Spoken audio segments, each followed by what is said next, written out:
నేను తోడై ఉన్నాను. దేవుడు ఏమన్నా శ్రమ వస్తే విడిచిపెడతాడు. అందరూ విడిచిపెట్టిన దేవుడు విడిచిపెట్టాడు మనల్ని.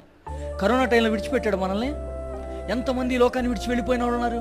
దేవుడు మనల్ని జ్ఞాపకం చేసుకుంటున్నాడు, కాపాడుకుంటూ వచ్చి ఆయన బిడ్డలైనటువంటి వారికి ఆయన రక్షణగా ఉన్నాడు. మొన్న లాస్ ఏంజల్స్ చూస్తే ఎంత భయంకరమైంది.